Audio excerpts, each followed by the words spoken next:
Hello student, आज हम बताएंगे क्लास 12 के इंटीग्रेशन के बारे में। इंटीग्रेशन में एक बहुत इंपॉर्टेंट टॉपिक के बारे में आपको बताएंगे, some properties of definite integral यानी some properties of definite integral, निश्चित समाकलनों के कुछ गुणधर्म यानी समाकलन के कुछ गुणधर्म होते हैं। बहुत इंपॉर्टेंट टॉपिक है, इससे रिलेटेड आपको क्वेश्चन हमेशा बोर्ड के एग्जाम में आते रहता है। तो सबसे पहले देख लीजिए, इसमें 5 या 6 7 आपका प्रॉपर्टीज है जो आपको बोर्ड पर लिख दिए हैं और उसको हम एक एक करके आपको समझा देते हैं और इससे रिलेटेड आपका क्वेश्चन बता देंगे। सबसे पहले प्रॉपर्टीज नंबर फर्स्ट कहता है कि यदि a से b एफ एक्स, कोई लिमिट दिया हुआ है, इंटीग्रेशन डिफिनिट इंटीग्रेशन दिया हुआ है a से b, ये लिमिट है, लोअर लिमिट और अपर लिमिट, एफ एक्स का dx है, तो इसे हम लिख सकते हैं a से b एफ टी का dt। इसका मतलब क्या होता है बच्चों?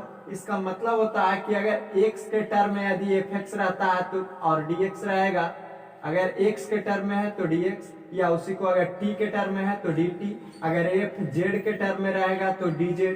यानी हम कह सकते हैं a से b, इस रूप में भी हम लिख सकते हैं f z, तो यहाँ dz, यानी x से t में कन्वर्ट कर सकते हैं, t से z में कन्वर्ट कर सकते हैं, या x से t से x में कन्वर्ट कर सकते हैं। उससे हमें किसी प्रकार का प्रभाव नहीं पड़ेगा, यानी वैल्यू हमेशा वही रहेगा, वैल्यू में कोई चेंजिंग नहीं होगा। जब हम x से t में चेंज कर दें या z में चेंज कर दें, आवश्यकता अनुसार जब हम चेंज कर सकते हैं। ये प्रॉपर्टीज नंबर फर्स्ट कहता है। प्रॉपर्टीज सेकंड कहता है कि यदि कोई दिया हुआ इंटीग्रेशन a से b एफ एक्स के dx, तो माइनस b से एफ एक्स के dx हम लिखेंगे।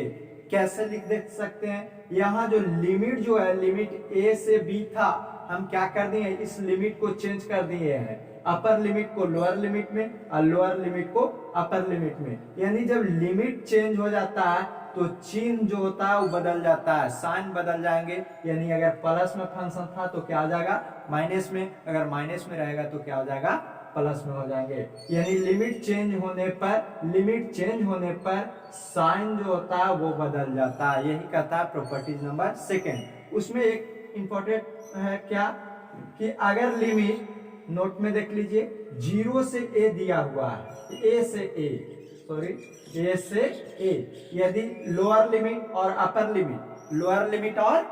लिमिट दोनों समान रहे, जैसे लोअर लिमिट और अपर लिमिट दोनों समान रहेगा, तो उस इंटीग्रेशन का वैल्यू ऑलवेज क्या होते हैं, 0 होते हैं। अगर हमारा लोअर लिमिट और अपर लिमिट दोनों समान रहा, जैसे मान लीजिए कि कोई एग्जांपल दिया हुआ है 2 से 2, अगर कोई इंटीग्रेशन दिया हुआ है x का dx, तो इसका इंटीग्रेशन x² 2 होता है और लिमिट हमारा 2 से 2 है। क्या करेंगे, 1/2 कांस्टेंट है, बाहर निकाल लेंगे अपर लिमिट का वैल्यू और लोअर लिमिट का। 2 यहाँ वैल्यू रखेंगे तो 2 दूनी 4, फिर नीचे वाला भी रखेंगे तो 4, तो क्या हो जाएगा 1/2 और 4 में से 4 जाएगा 0, बराबर क्या आ जाएगा 0। यानी हमें स्पष्ट पता चल रहा है, एग्जांपल देके भी आपको हम समझा दिए क्या, कि यदि प्रॉपर्टीज में अगर कोई क्वेश्चन में, इंटीग्रेशन के क्वेश्चन में दोनों लिमिट समान रहे, यानी लोअर लिमिट और अपर लिमिट दोनों समान रहता है, तो उस स्थिति में उस इंटीग्रेशन का वैल्यू ऑलवेज क्या होते हैं, 0 होते हैं। प्रॉपर्टीज थर्ड कह रहा है a से b एफ एक्स के dx, a से b एफ एक्स के dx को हम लिख सकते हैं a से c एफ एक्स के dx प्लस c से b एफ एक्स के dx। अब सोच रहा होगा इस c कहां से आया, तो c जो होता है a और b दोनों के बीच का वैल्यू होता है, a और b के बीच के जो वैल्यू होता है उसी को हम क्या कहते हैं, c बोलते हैं। तो यहाँ लिख भी दिए हैं, जहां a लेस देन c या लेस देन b, यानी c जो होगा वो b के बीच में। अगर मान लीजिए a और b के बीच में c1 c2 c3 बहुत सारे रहे, तो हम आगे भी लिख सकते हैं a से c1, फिर c1 से c2, फिर c2 से c3, c3 से c4, b तक चलेंगे, या जहां तक जाएगा वहां तक हम क्या कर सकते हैं, इस प्रॉपर्टीज को यूज करके हम लिख सकते हैं। ऐसे जनरली जो आपको आईएससी में 12 क्लास में जो प्रॉपर्टीज में पढ़ना है, सिर्फ c का एक ही वैल्यू के रूप में आपको पढ़ना है। प्रॉपर्टीज नंबर 4, ये बहुत ही इंपॉर्टेंट प्रॉपर्टीज है, इससे रिलेटेड आपको बहुत सारे मॉडुलस से रिलेटेड क्वेश्चन मिलेंगे।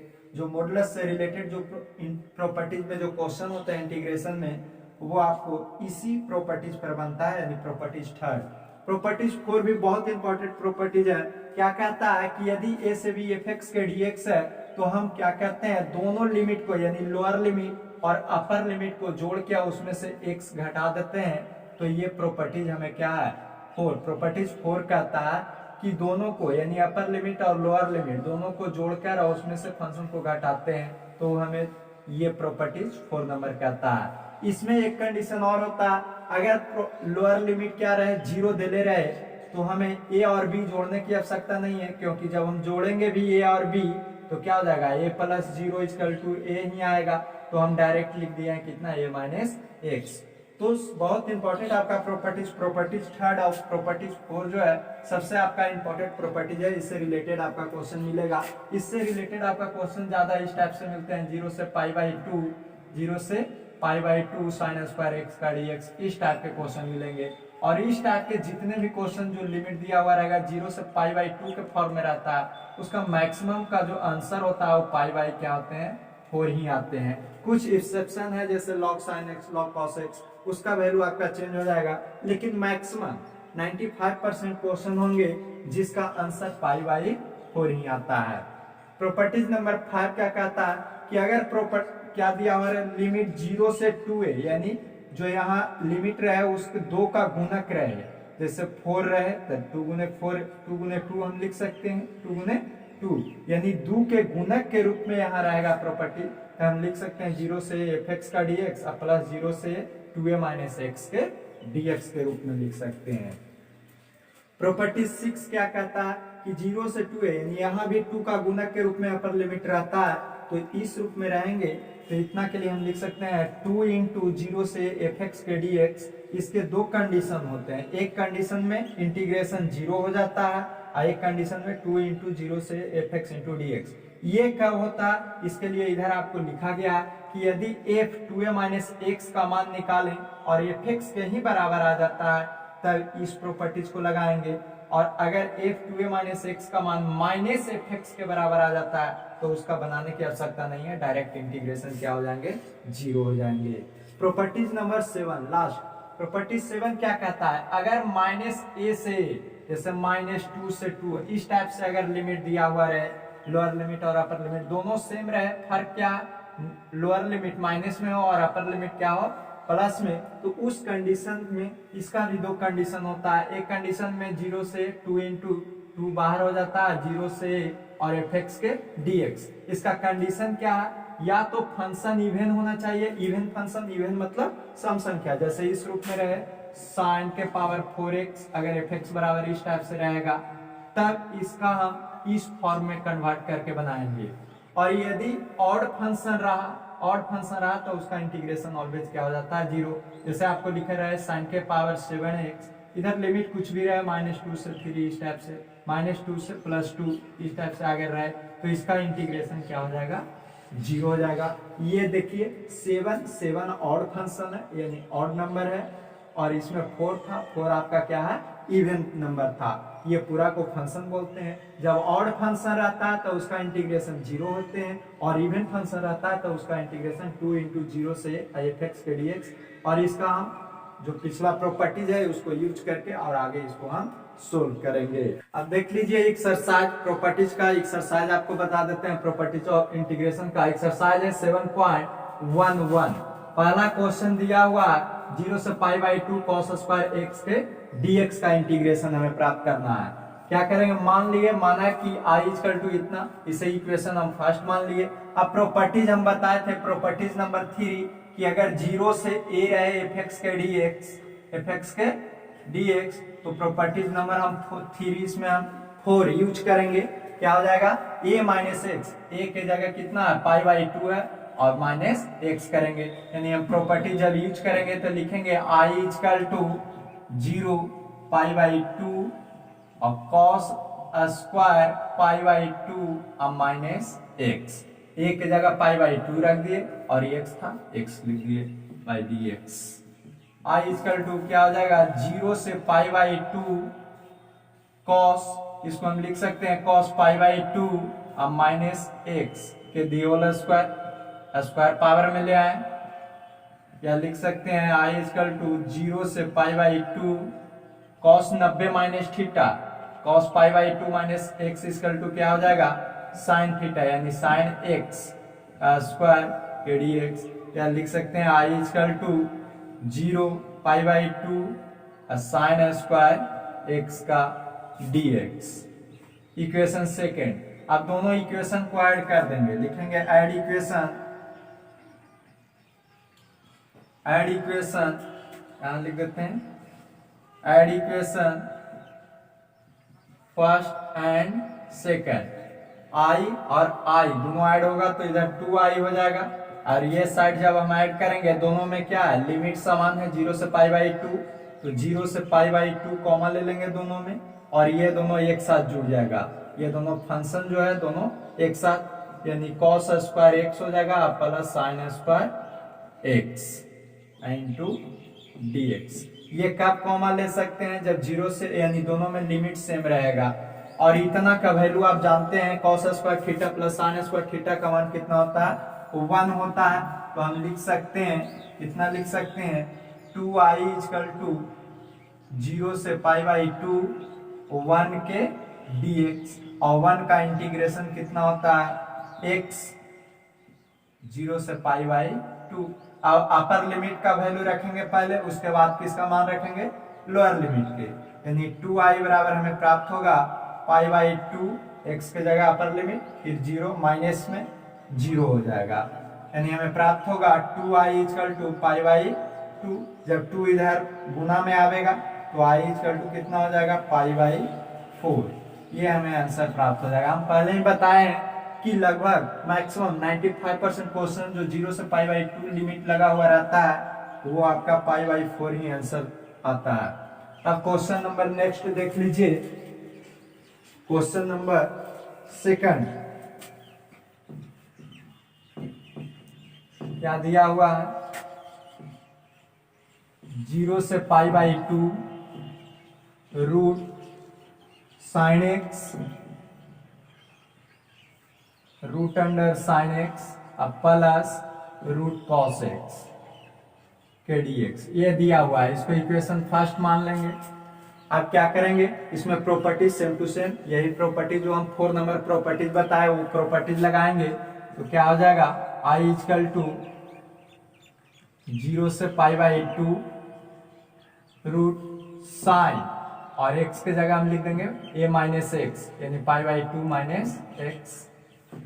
सेम टू सेम इसमें भी लगाएंगे root under sine π/2 minus X plus root under cos π/2 minus X, ये प्रॉपर्टी लगा दिए, तो हमें क्या प्राप्त होगा, रूट i इजकल टू 0 से π/2 sine 90 minus theta root cos x हो जाएगा, साइन 90 माइनस थीटा, यहाँ भी कॉस हमें प्राप्त होगा, अब प्लस कॉस 90 माइनस थीटा कितना हो जाएगा, साइन एक्स हो जाएगा dx, इसको इक्वेशन सेकंड मान लेंगे।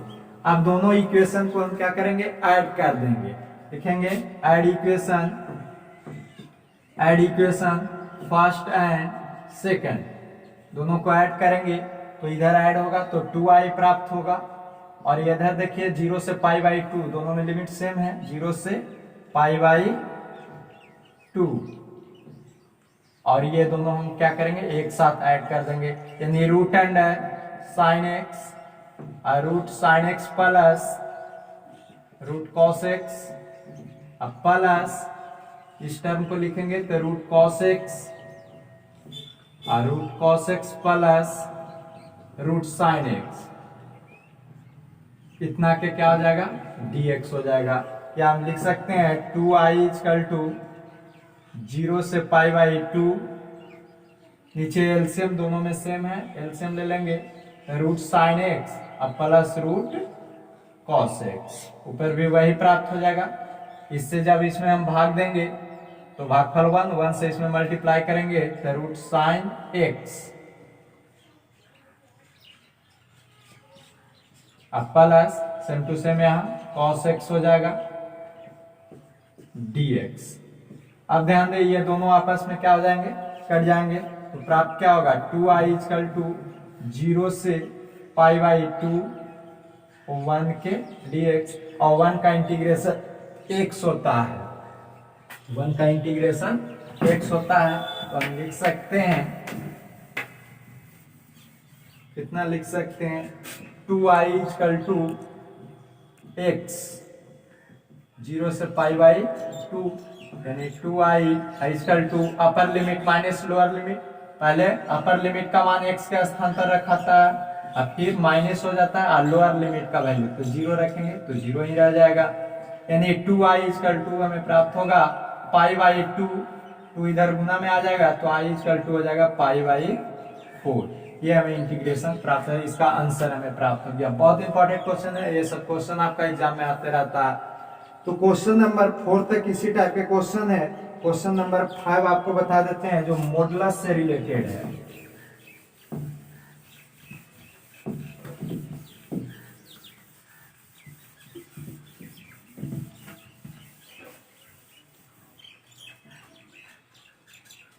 क्वेश्चन नंबर 5,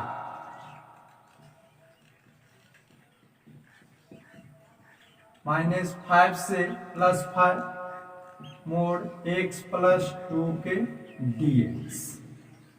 इस टाइप के क्वेश्चन जो होते हैं, इसमें c का वैल्यू निकाला जाता है। तो c निकालने के लिए क्या करेंगे, c निकालने के लिए यानी इस फंक्शन में ये दोनों के बीच वाले वैल्यू यानी 5 और -5 जो है, इसके बीच का कौन सा वैल्यू रखा जाए कि इसका मान 0 हो जाए। तो उसके लिए हम क्या करेंगे, इस फंक्शन को 0 कर लेंगे। x + 2 इक्वल टू क्या करेंगे 0, तो x का मान हमें -2 प्राप्त हो गया। इसी को हम क्या बोलेंगे, c का वैल्यू। जो x का मान हमें प्राप्त होता है वही c होता है। आप देख लीजिए, c का मान जब यहाँ हम रखेंगे, c का मान इस टर्म पर रखेंगे तो ये पूरा फंक्शन क्या हो जाएगा 0। अब सोच रहा होगा कि 0 क्यों ले रहे हैं, 0 क्यों कर रहे हैं, इसलिए किया जा रहा है क्योंकि मोड जो होता है, मोड x का जो वैल्यू होता है वो प्लस माइनस x में टूटता है, यानी प्लस में भी x होता है और माइनस में भी x होता है। तो हमें प्लस और माइनस फंक्शन पता करने के लिए सबसे पहले हम क्या कर लिए, मोड 0 वैल्यू निकालेंगे, क्योंकि 0 में प्लस और माइनस का कोई फर्क नहीं पड़ता है। यही कारण है कि हम 0 करके और x का मान निकालते हैं और उस मान को हम c मान लेते हैं। और लिमिट जब हमारा चलेगा तो अब क्या चलेगा, -5 से -2 तक, और फिर -2 से कहां तक चलेगा, 5 तक चलेगा। जैसे -2 पर 0 है, -2 पर क्या आ गया 0, तो -2 से जो लेफ्ट साइड होगा ये आपका, और इधर जो होगा ये पॉजिटिव होगा, और ये साइड आपका क्या होगा, नेगेटिव होगा। पहले से लिमिट दे लेता था -5 और इधर +5 हो जाएगा, यानी जब हम -5 से यहाँ तक चलेंगे तो ये नेगेटिव फंक्शन होंगे, और जब यहाँ से यहाँ तक चलेंगे, यहाँ तक चलेंगे तो ये हमारा क्या हो जाएगा, पॉजिटिव फंक्शन होगा। तो इसे हम इस रूप में लिख सकते हैं, कैसे लिखेंगे, i इक्वल टू -5 से -2 मोड x + 2 के dx, अब प्लस फिर लिख देंगे -2 से +5, -5 से -2 फिर -2 से +5, और fx के जगह आपका कितना, मोड x + 2 का dx। अब हम बताएं क्या कि -5 से -2 तक फंक्शन जो होता है वो पॉजिटिव नेगेटिव होता है, और -2 से +5 तक आपका क्या था, पॉजिटिव है। तो जो हम लिमिट लिए -5 से -2, उसमें इसका वैल्यू माइनस में लिखेंगे, यानी लिखेंगे -5 से -2 -x + 2, मोड हटा देंगे के dx, अब प्लस -2 से +5, ये लिखेंगे x + 2 प्लस में dx। अब दोनों को इंटीग्रेशन करेंगे और वैल्यू रखेंगे, और उसके बाद हमें मान प्राप्त हो जाएगा। देख लीजिए, मेन आपको यही चीज समझना था। सबसे पहले जो फंक्शन दिया हुआ रहेगा उसको 0 करके x का मान निकालेंगे, वही c का वैल्यू हो जाता है। जितना c आवेगा वहां से लेफ्ट साइड जो होता है नेगेटिव, और राइट साइड जो होता है वो क्या होता है, पॉजिटिव होता है। और जो लिमिट दिया हुआ रहेगा उसको लिख देना, और उसके अनुसार इस तरह सजा लिया जाता है। तो अब ध्यान दें, इसका इंटीग्रेशन जब करेंगे तो क्या होगा, x का इंटीग्रेशन x² 2 और 2 का +2x हो जाएगा, इस टाइप से -5 से +-2 तक, प्लस इसमें करेंगे तो x² 2 +2x लिमिट कितना है, -2 से 5। अब हम वैल्यू रखेंगे, अपर लिमिट का मान यहाँ रखेंगे, -2 रखेंगे तो -2 का स्क्वायर करेंगे तो +4 हो जाएगा, अब /2। अब प्लस -2 इसमें रखेंगे तो 2 गुने -2, 2 गुने -2। एक बार यहाँ लिख लीजिए, -2 का स्क्वायर कितना हो जाएगा। अब माइनस, फिर अपर लोअर लिमिट का वैल्यू यहाँ रखेंगे, -5 का स्क्वायर बाई 2, अब +2 गुने -5, यह हमें प्राप्त हुआ। फिर सेम टू सेम इसमें करेंगे तो क्या प्राप्त होगा, 5 रखेंगे, 5 का स्क्वायर बाई 2, अब +2 गुने 5, अब -2 वैल्यू रखेंगे तो -2 का स्क्वायर अब बाई 2, अब +2 गुने -2। अब इसे हम सोल्व कर देंगे तो क्या प्राप्त होगा, 4/2, अब -4, -25/2, अब -10, प्लस 25/2 प्लस 10,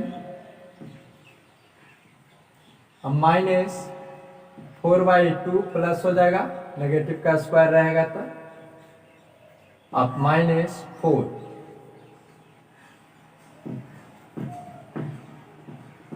दो दूनी 4 कट जाएगा, यहाँ भी दो दूनी 4 कट जाएगा तो क्या प्राप्त होगा, 2 में से -4 जाएगा, -2, अब माइनस यहाँ 2 एलसीएम ले लेंगे तो 25, और माइनस 10 दूनी 20, भिन्न के घटाव कर देंगे 20 हो जाएगा।